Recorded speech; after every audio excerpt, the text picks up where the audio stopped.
The legend of Atlantis begins with the writings of the Greek philosopher Plato in his dialogues, Timaeus and Critias, dated around 360 BCE.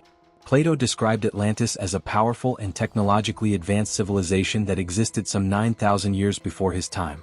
According to his account, Atlantis was a naval superpower located beyond the Pillars of Hercules, modern-day Strait of Gibraltar, boasting magnificent palaces, vast wealth, and an awe-inspiring level of societal order. While most historians have dismissed the story as allegory, meant to illustrate the moral and philosophical decay of civilizations, others have been compelled by its detail. Why would Plato fabricate such an intricate narrative out of nothing? Over time, this myth has become more than a philosophical tale. It's evolved into a centuries-old mystery that refuses to die, constantly re-emerging with new evidence and rediscovered ruins. Even in modern times, the idea that Atlantis might have been a real place continues to inspire adventurers, historians, and scientists alike. Could there be some historical truth behind the legend, or was it always intended as pure fiction? That's the question we begin to explore. In Plato's detailed depiction, Atlantis was a circular island nation with a central acropolis surrounded by rings of water and land. Its infrastructure was remarkable, featuring advanced hydraulic systems, expansive agricultural fields, and massive temples constructed from red, white, and black stone. He emphasized the moral superiority of Atlanteans before their society descended into greed and corruption. Eventually, according to Plato, the gods punished Atlantis by submerging it into the sea in a single day and night of catastrophic earthquakes and floods. Skeptics often cite the lack of corroborating ancient texts as a reason to dismiss the story. But some scholars suggest that Plato's account may have been based on ancient Egyptian records or oral histories passed down through generations. The detail with which he describes the architecture and politics of Atlantis begs the question. Was he recounting a real place, distorted by time and interpretation? Others theorize that Atlantis may have been a recollection of real events like the Thera eruption or the Sea People's invasions. These possible historical parallels lend a touch of credibility to what has long been considered myth. One of the most compelling theories connecting the Atlantis myth to real-world events involves the volcanic eruption of Thera, modern-day Santorini, around 1600 BCE. This catastrophic event decimated the Minoan civilization on the nearby island of Crete and may have inspired stories of sudden destruction and sunken cities.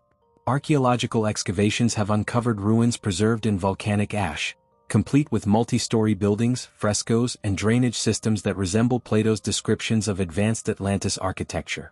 The Minoans also had an extensive naval presence and trade network, much like the Atlanteans. Could Plato have heard fragmented tales of this real disaster and reimagined it into the grand legend of Atlantis? While Thera doesn't fully match all aspects of Atlantis, it remains the strongest natural candidate for a real-world basis. The similarities in location, destruction, and culture provide fertile ground for speculation. If Atlantis was inspired by the fall of Thera, then perhaps the legend is not entirely fiction, but rather an exaggerated echo of a real and tragic past. Beyond the Mediterranean, underwater archaeologists have discovered ruins that defy conventional timelines. Structures found off the coast of Yonaguni, Japan, and Dvarka, India, appear to be remnants of advanced settlements submerged by rising sea levels. These findings challenge our understanding of ancient civilizations' capabilities and timelines.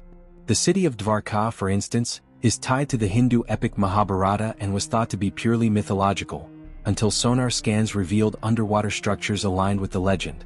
Similarly, Yonaguni's monolithic formations suggest human intervention, though their origin remains debated. Could these be fragments of forgotten societies like Atlantis, preserved beneath the waves? These discoveries support the idea that entire civilizations may have risen and fallen without leaving behind clear records, swallowed by the sea or buried by time. If such settlements existed, it bolsters the notion that Atlantis or something like it might have been real. Perhaps our historical timeline is missing critical chapters that lie beneath oceans, waiting to be rediscovered. If Atlantis did exist, one of its most intriguing features would have been its technological and architectural achievements. Plato described a civilization that had mastered advanced irrigation systems, metallurgy, and even what some interpret as early electricity or energy manipulation. While modern scholars argue this is allegorical, ancient megalithic structures found around the world, such as the pyramids of Egypt, the ziggurats of Mesopotamia, and the stoneworks of Pumapunku in Bolivia, suggest that prehistoric humans were capable of feats that are still not fully understood today. These accomplishments, without the aid of modern machinery, raise questions about lost knowledge. Could Atlantis have been a hub of such ancient technology, either developed independently or inherited from a now unknown source?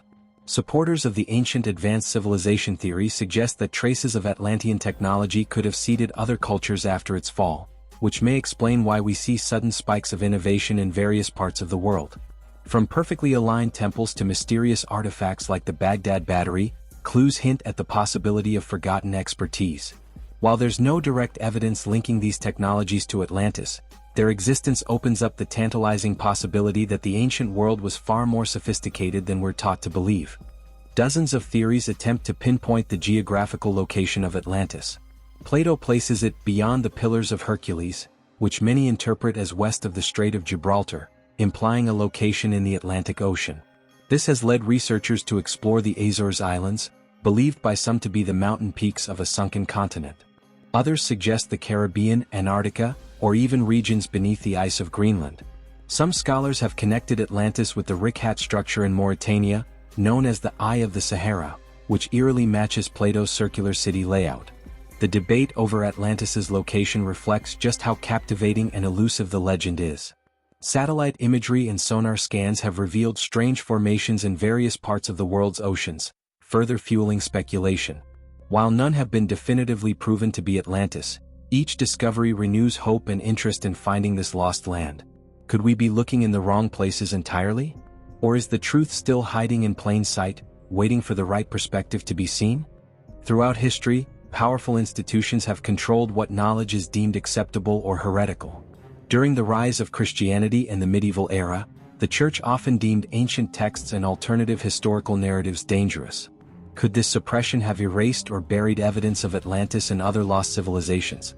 Some researchers suggest that ancient maps, scrolls, and relics pointing to forgotten civilizations were hidden away in private vaults or destroyed. The Library of Alexandria is a famous example. Its destruction potentially lost thousands of years of human history. Modern archaeologists still occasionally stumble upon ancient documents or references to cities lost to time. Is it possible that clues to Atlantis were intentionally erased from our historical memory? If knowledge of Atlantis threatened theological or political power, it's plausible that efforts were made to keep it hidden. This idea adds a conspiratorial layer to the mystery of Atlantis, suggesting not only that it may have existed but that someone may not have wanted us to know. In today's world, cutting-edge technology such as LiDAR, satellite imaging, and deep-sea submersibles offer tools that past generations could only dream of. These innovations have already led to the discovery of ancient Mayan cities hidden beneath jungles, shipwrecks lost to time, and even submerged ruins along coastal shelves. Modern expeditions now have the ability to scan the ocean floor with unprecedented detail, potentially uncovering long-lost structures that could match Plato's descriptions. Projects like the Global Ocean Mapping Project are continuously releasing new seafloor data, and organizations like National Geographic and the Discovery Channel have sponsored Atlantis hunts in places like the Bahamas and the Mediterranean. While nothing definitive has been found, the search continues, and each year, it becomes more sophisticated. If Atlantis is out there, today's explorers are better equipped than ever to find it. What happens when we finally do? Will the world be ready for a discovery that could rewrite our understanding of human history? Atlantis has become more than a legend, it's a cultural symbol. Books, films, video games, and documentaries have all contributed to the myth's survival and evolution. From Disney's animated movie Atlantis, The Lost Empire to endless Discovery Channel specials, the concept continues to fascinate and inspire. Why is that? Perhaps because Atlantis represents a kind of utopia, a society that mastered balance, innovation, and harmony before succumbing to its own hubris. It resonates with our desire for greatness and our fear of losing it. In many ways, the Atlantis myth serves as a warning, a hope, and a challenge. If such a civilization once existed, then what else don't we know about our past? The possibility that we've lost entire chapters of our collective story taps into a deep psychological curiosity. And that's why, no matter how often it's debunked or dismissed, the search for Atlantis never truly ends. So what if Atlantis really existed? Would it change our understanding of human history? Would it validate long-dismissed ideas about ancient technologies and forgotten civilizations? Whether Atlantis was a real place, a symbolic tale, or something in between, its impact is undeniable. The story invites us to question what we know, and what we think we know. In every new discovery, from sunken ruins to ancient texts, there lies the possibility that we are not the first advanced civilization to walk this earth. Maybe Atlantis is less about finding a city, and more about rediscovering our roots, our potential, and our place in a much deeper history than we ever imagined. Perhaps the shocking evidence isn't buried in the sea, but hidden in plain sight, waiting for us to look with open minds and fearless curiosity.